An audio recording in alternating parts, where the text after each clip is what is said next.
الحمد للہ وحدہ والصلاة والسلام علی من لا نبی بعدہ اما بعد فاعوذ باللہ من الشیطان الرجیم بسم اللہ الرحمن الرحیم انا نحن نزلنا الذکر وانا له لحافظون وفی موضع آخر وما آتاکم الرسول فخذوه وما نهاكم عنه فانتهوا عن ابي هريرة رضي الله تعالى عنه قال قال رسول الله صلى الله عليه وسلم لا ألفين أحدكم متكئا على أريكته فيأتيه الأمر مما أمرت به أو نهيت عنه فيقول لا أدري ما وجدنا في كتاب الله اتبعناه رواہ الامام الحمام بن ماجۃ القزوینی فی سننہ صدق اللہ العظیم وبلغنا رسولہ النبی الامی الکریم ونحن علی ذلک لمن الشاہدین والشاکرین والحمد للہ رب العالمین۔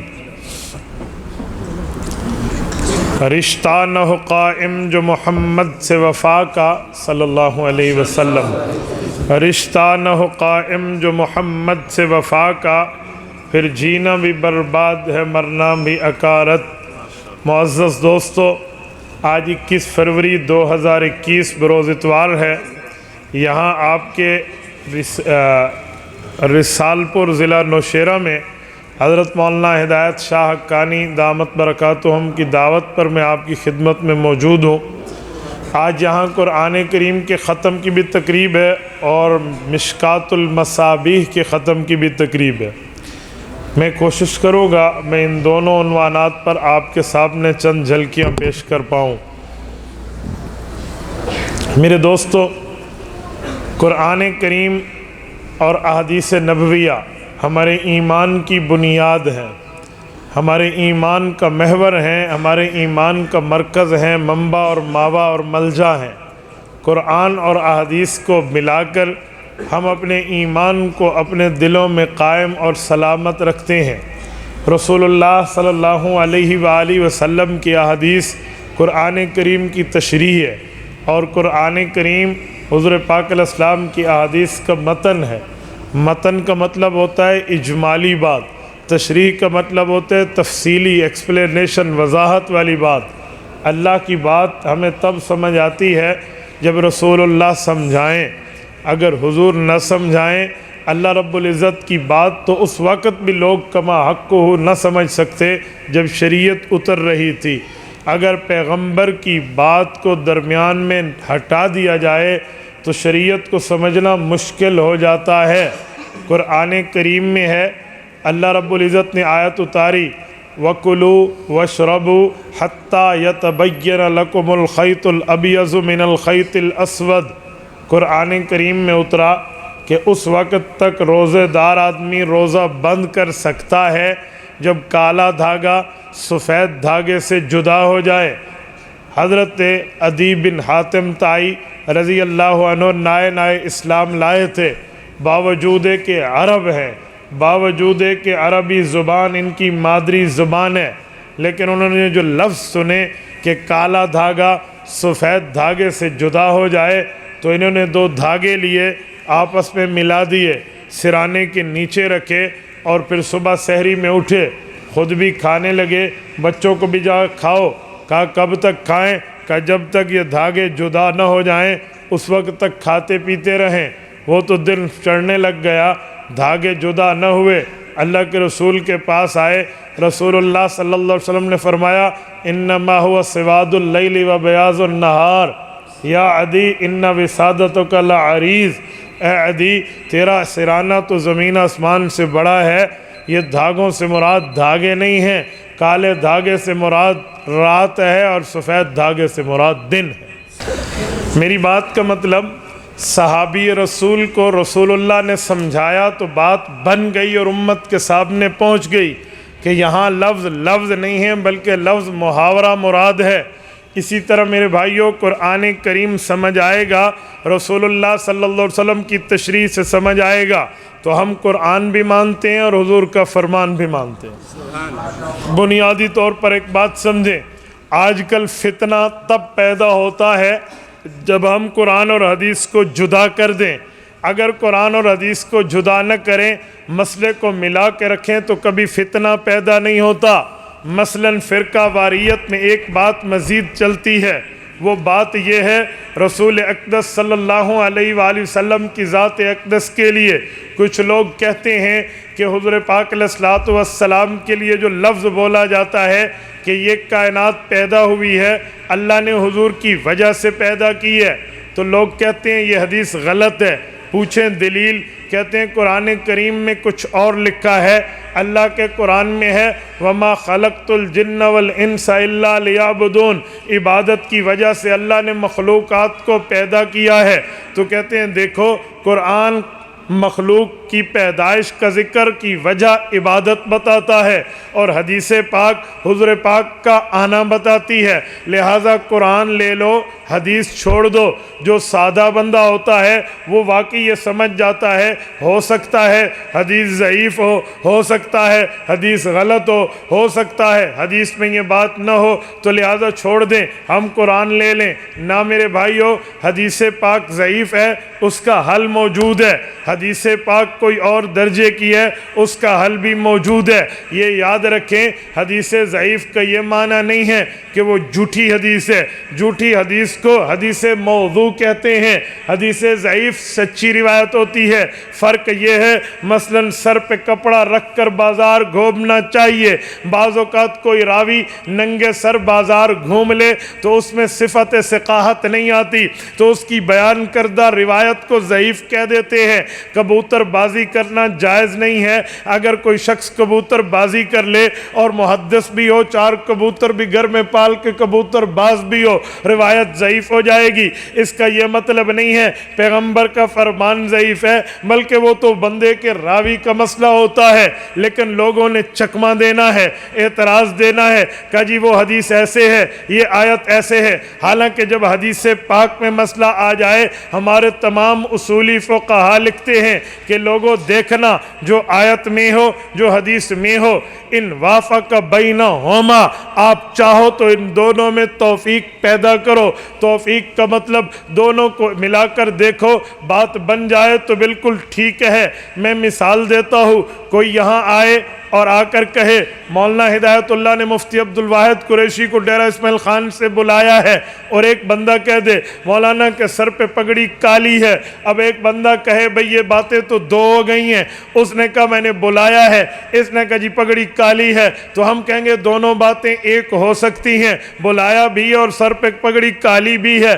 تو بعض اوقات باتیں دو ہوتی ہیں، ملائیں تو مطلب ایک بنتا ہے. علماء دیوبند نے کہا یہ دونوں باتیں سچی ہیں. حضرت آدم علیہ السلام کو رب نے فرمایا اے آدم، آپ نے حضور پاک کے وسیلے سے دعا مانگی ہے، غفرت لک ولولا محمد لما خلقتک، میں آپ کو معاف کر رہا ہوں، اگر حضور نہ ہوتے میں تمہیں پیدا نہ کرتا. پتہ چلا کائنات بننے کا سبب حضور کی ذات ہے. لیکن جو قرآن کریم میں ہے 27 پارے کے دوسرے صفحے پہ رب العزت فرماتے ہیں وما خلقت الجن والانس الا لیعبدون، انسانیت میں جنات اور انسان کی پیدائش اللہ کی عبادت کے لیے ہوئی ہے. تو یہ بات بھی ٹھیک ہے. آپ کہیں گے دونوں باتیں ٹھیک کیسے ہیں؟ یاد رکھنا بعض اوقات ایک سبب ہوتا ہے، ایک وجہ ہوتی ہے. سبب علیحدہ ہوتا ہے، وجہ علیحدہ ہوتی ہے. دیکھو ادھر بیان کے لیے آنا تھا، اس کا سبب کیا بنا ہے اور اس کی وجہ کیا بنی ہے. ادھر بیان کے لیے آنا ہے تو اس کی وجہ ختم قرآن اور ختم مشکات ہے، اور اس یہاں آنے کا سبب مولانا کا دعوت دینا ہے. تو اب دعوت بھی سچی ہے اور ادھر ختمات بھی سچے ہیں، لہٰذا دعوت دی ہے یہ سبب ہے، بیان کیا ہے یہ وجہ ہے، یہ دونوں ٹھیک ہیں. اسی طرح ہم نے کہا حدیث پاک میں ہے حضور کے سبب کائنات پیدا ہوئی ہے، قرآن کریم میں ہے عبادت کی وجہ سے کائنات پیدا ہوئی ہے. حدیث بھی ٹھیک ہے، قرآن بھی ٹھیک ہے. یہ تب ہے جب ہم دونوں کو ملائیں. اگر دونوں کو نہ ملائیں تو فرقہ واریت، دونوں کو ملائیں تو نہ ملائیں تو فتنہ، دونوں کو نہ ملائیں تو فساد. اور قرآن حدیث کا مشترکہ مسئلہ لے لیں تو اہل حق بن جاتا ہے. اس پہ کون سا مسئلہ ہے؟ ایک بار اور دیکھیں، میں ایک بات مزید سمجھاتا ہوں، قرآن کریم میں بھی اللہ نے اہل بیت کا ذکر کیا ہے، رسول اللہ صلی اللہ علیہ وسلم نے اپنی حدیثوں میں بھی اہل بیت کا ذکر کیا ہے۔ اب اہل بیت کون ہیں؟ اہل کا معنی ہے والے، بیت کا معنی ہے گھر۔ گھر والے کسے کہتے ہیں؟ اگر بندہ کوارا ہو تو گھر والا کہہ کر ماں مراد لیتے ہیں، بندہ کوارا ہو گھر والا کہہ کر بہن مراد لیتے ہیں، لیکن جب بندہ شادی شدہ ہو تو گھر والے کہہ کر بیوی بھی مراد ہے، اولاد بھی مراد ہے، تو دونوں ہیں۔ قرآن کریم نے حضور کی اہل بیت کا ذکر کیا ہے، پیغمبر کے فرمان نے حضور پاک کی اہل بیت کا ذکر کیا ہے۔ اب دونوں میں بات کیا ہے؟ امت میں دو طبقے بن گئے۔ ایک نے کہا ہم قرآن کریم کی اہل بیت مانتے ہیں کہ قرآن نبی کی بیویوں کو اہل بیت کہتا ہے۔ ایک طبقے نے کہا جی نہیں، حدیث پاک میں پیغمبر علیہ السلام کی اولاد اور پیغمبر کے نواسوں اور نواسیوں کو اہل بیت کہا گیا ہے، لہذا ہم اسے مانتے ہیں۔ قرآن کریم کو دیکھو، سورت نمبر 33، سورت احزاب کی آیت نمبر 33 کو دیکھو، رب العزت ارشاد فرماتے ہیں انما یرید اللہ لیذہب عنکم الرجس اہل البیت ویطہرکم تطہیرا۔ اے میرے مولا، اے پیغمبر صلی اللہ علیہ وسلم، میں نے آپ کی اہل بیت سے وعدہ کر لیا ہے، پلیتی دور کر دوں گا، انہیں ایسے پاک کروں گا جیسے پاک کرنے کا حق ہے۔ یہ آیت شروع ہوتی ہے، قرآن کریم کا لفظ ہے یا نساء النبی لستن کاحد من النساء ان اتقیتن۔ یہ پورا قرآن کریم نے وجہ دی ہے یا نساء النبی کہہ کے نبی کی بیویوں کو اللہ کے قرآن نے اہل بیت کہا ہے۔ یہ آیت ختم ہوتی ہے، اگلی آیت شروع ہوتی ہے وَذْكُرْنَ مَا يُتْلَى فِي بُيُوتِكُنَّ مِنْ آیَاتِ اللَّهِ وَالْحِکْمَةِ۔ یہ بھی نبی کی بیوی کی بات ہے، تو لوگوں نے کہا اس سے مراد نبی کی بیوی ہے۔ ایک اور طبقہ آیا، انہوں نے کہا جی حدیث پاک میں ہے اللہ کے رسول حضرت ام سلمہ کے گھر میں تھے رضی اللہ عنہا، حضور پاک نے فرمایا جو میری بیٹی اس وقت زندہ ہے، اس وقت زندہ حضرت فاطمہ تھی، باقی بیٹیاں فوت ہو گئیں۔ حضرت فاطمہ کو بلایا، حضرت علی کو بلایا، حضرت حسنین کو بلایا رضی اللہ عنہم، فجل لہم بکسائہ، ان پر اپنی چادر کو پھیلایا اور اللہ سے دعا مانگی اللہم ہؤلاء اہل بیتی فتطہرہم تطہیرا۔ میرے مولا میری یہ اہل بیت ہیں، انہیں پاک کر دے۔ لوگوں نے کہا اب اہل بیت نبی کی بیٹی حضرت فاطمہ ہے، اہل بیت نبی کا داماد حضرت علی ہے، اہل بیت نبی کے نواسے حضرت حسنین ہیں۔ اہل سنت والجماعت دیوبند والوں نے کہا بابا ہم قرآن اور حدیث میں تفریق نہیں کرتے، ہم فتنہ نہیں بنتے، ہم فرقہ نہیں بنتے، ہم گروہ بندی میں نہیں جاتے، بات وہ ہے جو قرآن کریم میں بھی ہو، حضور کے فرمان میں بھی ہو، دونوں کو ملائیں تو بات سچی ہے۔ ہم نے کہا قرآن کریم نے نبی کی بیوی کو اہل بیت کہا ہے، حدیث پاک نے نبی کی اولاد اور نبی کے خاندان کو اہل بیت کہا ہے۔ نبی کی بیوی قرآن کی وجہ سے اہل بیت ہے، نبی کی اولاد اور خاندان حضور کے فرمان کی وجہ سے یہ اہل بیت ہیں۔ اہل بیت دونوں ہیں، ایک قرآن والے ایک فرمان والے۔ اہل سنت والجماعت نے دونوں کو مانا۔ ہم نے کہا نبی کی بیویاں اہل بیت ہیں، اس کا ذکر قرآن میں ہے، حضور کی اولاد اور رسول اللہ صلی اللہ علیہ وسلم کے نواسے اہل بیت ہیں، اس کا ذکر حضور کے فرمان میں ہے۔ قرآن بھی ایمان ہے، حضور کا فرمان بھی ایمان ہے، دونوں ملا کر مانے تو بات بالکل ٹھیک ہے۔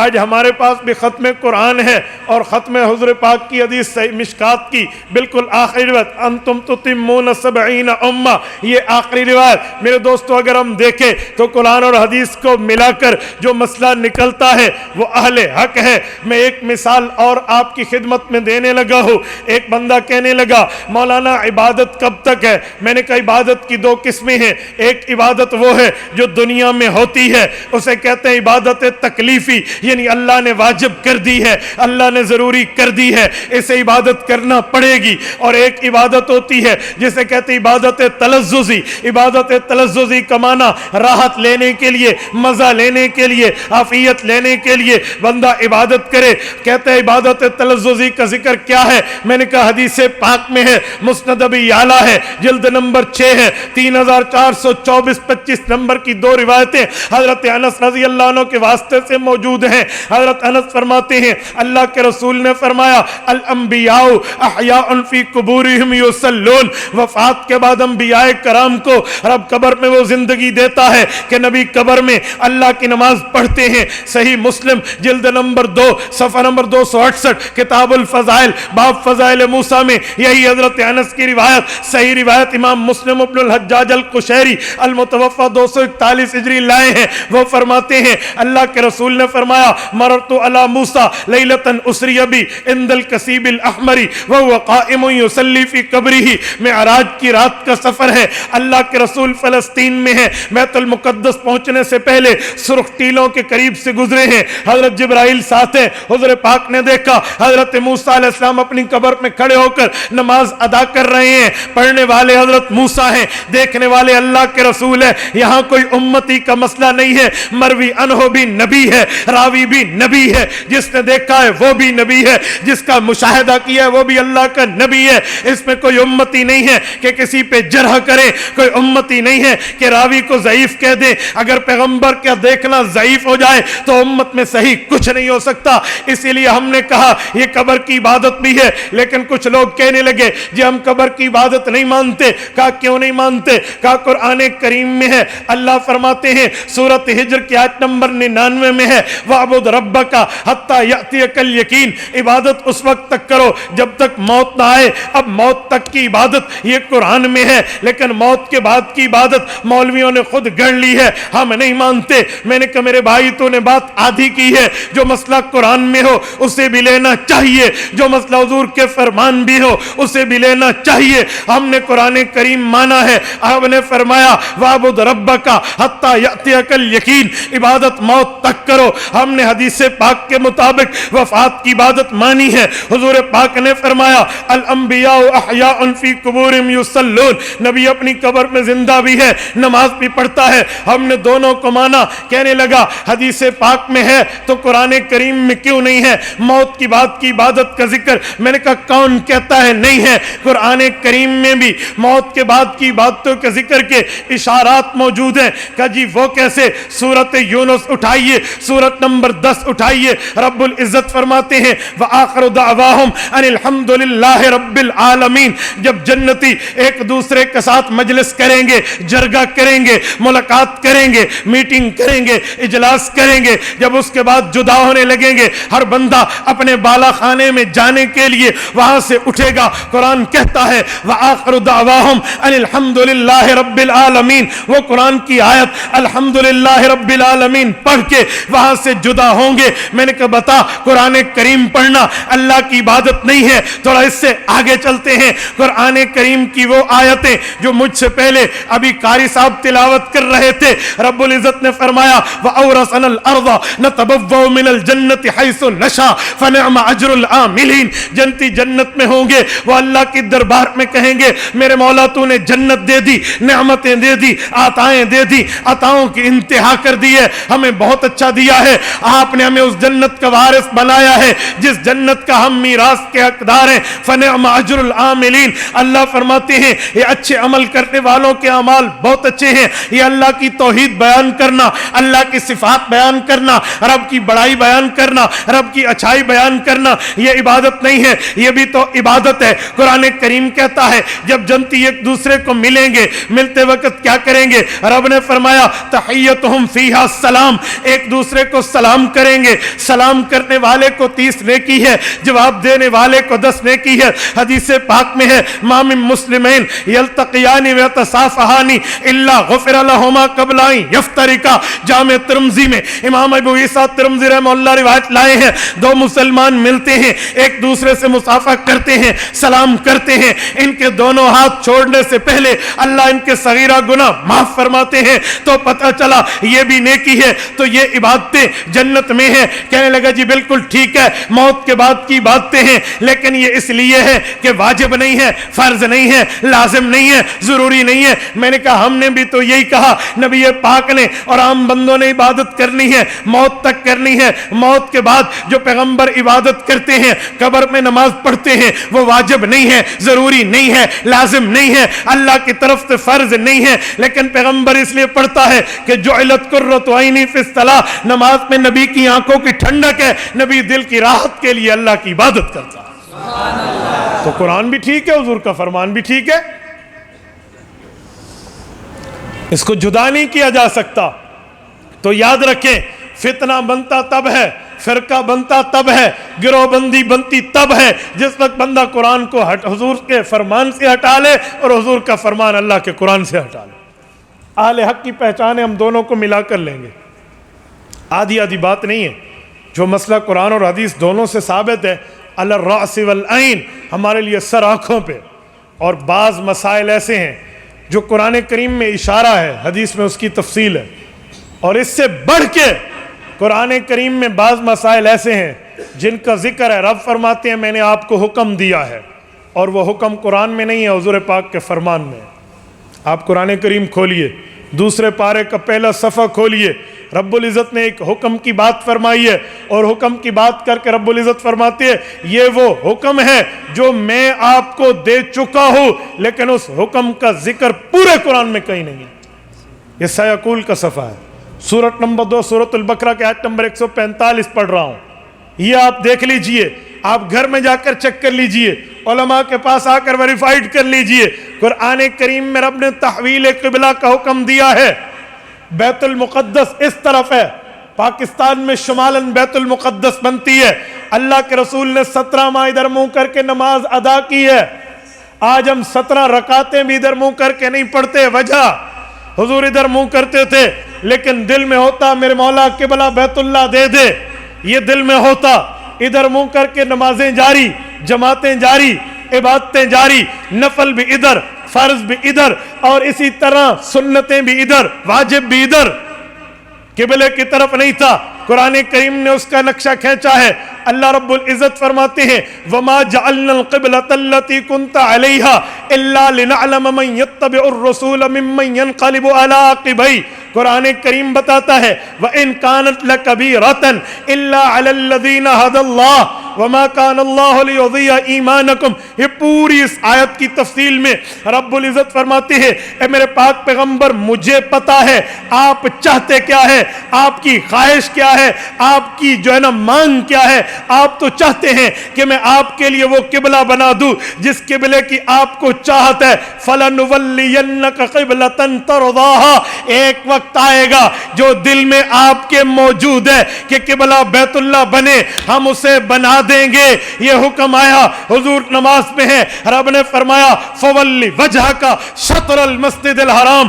2 رکعتیں ظہر کی ادا ہو چکی ہیں، 2 باقی ہیں، درمیانی اتحیات شروع ہے۔ فرمایا اب جو 2 رکعتیں ادھر ہو چکی، اب 2 کے لیے منہ ادھر کر کے بیت اللہ کی طرف ہو جائیں۔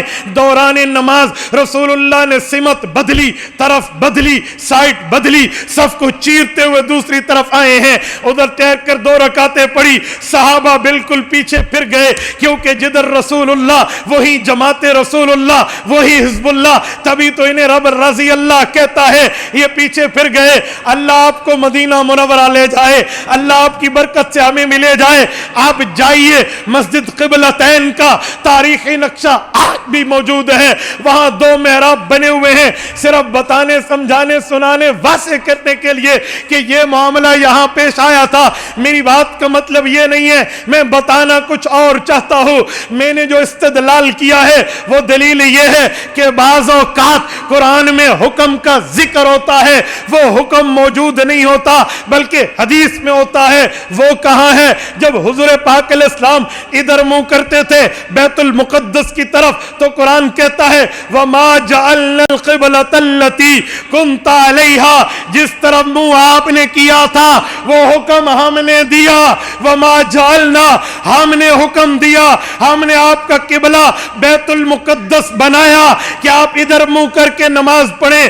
الحمد کی الف سے والناس کی سین تک 6000 6500 آیات اٹھا لیں، 114 صورتیں اٹھا لیں، 86 مکی، 28 مدنی صورتیں اٹھا لیں، 540 رکوع اٹھا لیں، 120 پاؤں اٹھا لیں، 7 منزلیں اٹھا لیں، 30 پارے اٹھا لے، کسی ایک آیت میں، کسی ایک رکوع میں، کسی ایک پاؤں میں، کسی ایک سورت میں، کسی ایک پارے میں، کسی ایک منزل میں یہ حکم موجود نہیں ہے کہ اللہ فرمائے بیت المقدس کی طرف منہ کر دو، رب فرمائے بیت المقدس کی طرف منہ کر کے نمازیں پڑھے۔ جب یہ حکم نہیں ہے، رب کیسے فرما رہے ہیں وَمَا جَعَلْنَا الْقِبْلَةَ الَّتِي كُنْتَ عَلَيْهَا، یہ حکم ہم نے دیا تھا، آپ کا منہ بیت المقدس کی طرف تھا۔ نوشہرہ کے غیور مسلمانوں، وجہ کیا ہے؟ علماء نے لکھا ہے وجہ یہ ہے رب نے یہ حکم دیا تھا، حدیث قدسی پہ دیا تھا۔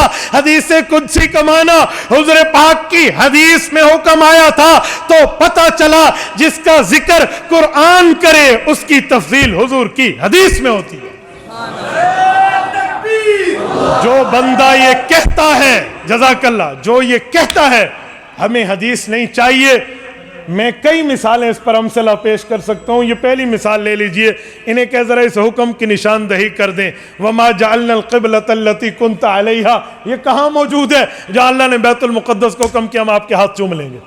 تو اس لیے یوں نہیں ہے کہ حدیث پاک کو چھوڑ دیا جائے، حدیث پاک کی ضرورت نہیں ہے، جی نہیں، حدیث پاک ہی ہے جو قرآن کریم کی تشریح، وضاحت اور ایکسپلینیشن ہے۔